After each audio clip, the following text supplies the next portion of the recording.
बिस्मिल्लाहिर्रहमानिर्रहीम सल्लल्लाहु अलैहि या सय्यदी या रसूलल्लाह व अला आलिका व अस्हाबिका या सय्यदी या हबीबल्लाह। मैं हूँ डॉक्टर गुलाम मुस्तफ़ा, मदीना होम्योपैथिक क्लिनिक, अभी प्लाजा, नज़्म मीज़ान बैंक, अटक सिटी। आप देख रहे हैं हमारा YouTube channel doctor GM Madina homeo clinic. इससे पहले कि वीडियो को डिटेल में शुरू किया जाए, हमेशा की तरह आपसे इल्तमास है कि अगर आपने अभी तक हमारे इस चैनल को सब्सक्राइब नहीं किया तो आप इसे सब्सक्राइब कर लें और इसके साथ लगे बेल आइकन को ज़रूर प्रेस कर लें ताकि हमारी हर आने वाली नई वीडियो की अपडेट आप तक बर वक्त पहुँच सके। तो आज हम जिस टॉपिक पर डिस्कस करने जा रहे हैं वो है कि औरतों में बाल गिरने की काजेज़ कौन सी हैं। खूबसूरत और सेहतमंद बाल औरत की खूबसूरती और शख्सियत को निखारने में अहम किरदार अदा करते हैं। गिरते हुए बालों का मसला ख़वातीन के लिए बहुत ज़्यादा परेशानी का बायस बनता है। गिरते हुए बालों की बहुत सी काजेज़ हैं, उनको फाइंड आउट करना और फिर उनका सद्देबाब करना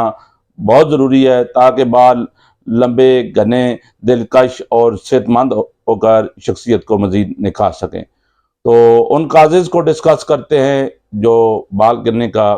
बायस बनती हैं। तो मेरे पॉइंट ऑफ व्यू से जो सबसे पहली काज है वो है एजिंग फैक्टर।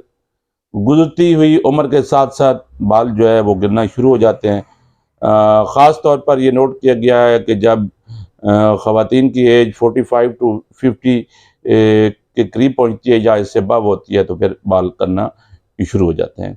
जो अगली काज है वो है फैमिली हिस्ट्री। अगर किसी की फैमिली हिस्ट्री में ये चला आ रहा है जनरेशन टू जनरेशन के बाल गिरने का प्रोसेस जो है वो पहले उनकी मामा को था और फिर उनकी फर्दर आगे इसी तरह जनरेशन से जो है औलाद है उसमें ट्रांसफ़र हो रहा है, तो फिर फैमिली हिस्ट्री भी बड़ा मैटर करती है बाल गिरने के पॉइंट ऑफ व्यू से। इसके अलावा जो लेडीज़ हैं वो नाकस किस्म का कुछ लेडीज़ शैम्पू इस्तेमाल करती हैं, उनका स्टैंडर्ड अच्छा नहीं होता, कोई रिकग्नाइज कंपनी नहीं होती, तो फिर क्या होता है वो जो है वो बैड शैम्पू की वजह से जो है बाल गिरना शुरू हो जाते हैं। और कुछ लेडीज़ जो होती हैं वो अपने बालों को ड्राई करने के लिए हेयर ड्रायर का इस्तेमाल करती हैं और हेयर ड्रायर से अपने बालों को बहुत ज़्यादा हीट पहुँचाती हैं और सम केसेस में उनको बहुत हेयर ड्रायर को नज़दीक से वार्म एयर अपने हेयर्स को देती हैं। तो उस वार्म एयर की वजह से जो नज़दीक से एयर ड्रायर को यूज़ करते हैं और उससे फिर बालों की जो रूट्स होती हैं वो डैमेज हो जाती हैं और फर्दर फिर जो है बाल गिरना शुरू हो जाते हैं। उसके अलावा कुछ लेडीज़ ऐसी होती हैं कि जो बालों को डाई करने के लिए मुख्तलिफ़ किस्म के केमिकल यूज़ करती हैं और जो केमिकल होते हैं वो एक तो सख्त बहुत होते हैं और दूसरा उनकी क्वालिटी अच्छी नहीं होती है। अगर आपने बाल डाई करने हैं तो अच्छी क्वालिटी के जो है वो आप कलर यूज़ करें। ये ना हो कि आपके एक तो बालों की खूबसूरती भी अगर हल्के कलर होंगे, स्टैंडर्ड के कलर नहीं होंगे तो फिर वो जो केमिकल उसमें होता है वो अच्छी क्वालिटी का नहीं होता, हार्श होता है, वो बालों की डैमेज करता है जिसकी वजह से फिर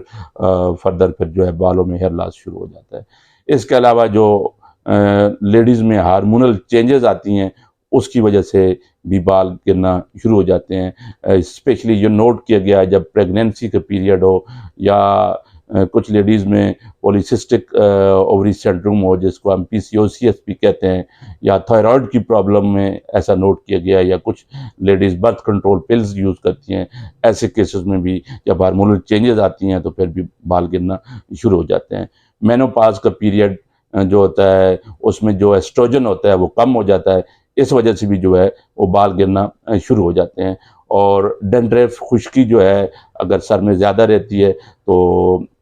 ये भी काज बनती है बाल को गिरने की का। और इसके अलावा कुछ ख़वातीन ऐसी होती हैं जो हेल्थी होती हैं और वो डाइटिंग करती हैं और अपना जो वेट है वो रैपिड लॉस करती हैं और इस रैपिड वेट लॉस की वजह से भी उनके बाल गिरना शुरू हो जाते हैं। इसके अलावा जो हेयर स्टाइल है, जो लेडीज़ हैं वो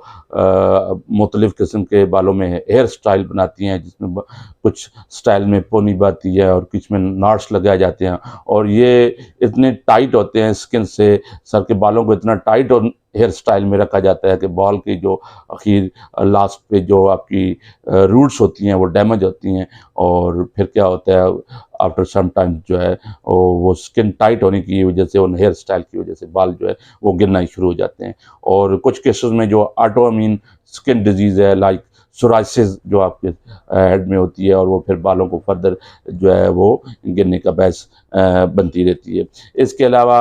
कोई ऐसी बीमारी जिसमें आप लंबे अरसे का शिकार रहे हों, मेजर इलनेस हो, तो लाइक आपको टाइफाइड रहा हो, उसके बाद आप कोविड में इन्फेक्टेड रहे हों और फिर जब उससे आप रिकवर हुई हो या कोई सर्जरी हुई हो, तो उसके बाद भी ये नोट किया गया है कि वीकनेस की वजह से भी कुछ केसेस में बाल जो है वो गिरना शुरू हो जाते हैं। उसके अलावा जो न्यूट्रिशनल डिफिशिएंसी है अगर वो हो, जिसमें लाइक आपके विटामिन की डिफिशिएंसी हो, मिनरल की डिफिशिएंसी हो, या आप में एनीमिक पेशेंट हैं, आप में खून की कमी है, तो ऐसे केस में भी नोट किया गया कि आप के जो बाल हैं वो गिरना शुरू हो जाते हैं। इसके अलावा स्ट्रेस अगर रहती है तो उसकी वजह से भी बाल जो है वो गिरना शुरू हो जाते हैं। और कुछ केसों में ऐसे भी नोट किया गया कि अगर आप मेडिकेशन जो है वो एक लंबे अरसे से ले रहे हैं, लाइक आप किसी कैंसर की मेडिसिन खा रहे हैं, और किसी ऐसी डिजीज़ की मेडिसिन खा रहे हैं जो एक लंबे अरसे से आप कंटिन्यूस ले रहे हैं, तो ऐसा भी नोट किया गया कि उसकी वजह से आपके लॉन्ग मेडिकेशन की वजह से भी आपके बाल जो है वो गिरना शुरू हो जाते हैं। और अगर आपको कोई ऐसी डिजीज़ है जिसमें आपने रेडिएशन थेरेपी कराई है, तो आफ्टर रेडिएशन थेरेपी भी जो हेयर लॉस जो है की प्रॉब्लम जो है वो शुरू हो जाती है। और कुछ केसों में ये भी है कि जब कोई कैंसर हो या कोई और ऐसी डिजीज़ हो जिसकी वजह से कीमोथेरेपी करानी पड़े, और कीमोथेरेपी के बाद भी जो है वो बाल जो है वो गिरना शुरू हो जाते हैं। तो ये कुछ इम्पोर्टेंट काजेज़ थी जो कि हेयर लॉस का सबब बनती हैं। अगर आपको मेरी ये वीडियो पसंद आई हो तो आप इसे ज़रूर लाइक करें और अपने दोस्तों के साथ ज़रूर शेयर करें, ताकि किसी किस्म का जो है उनका जो है वो भला हो सके। अगर आपको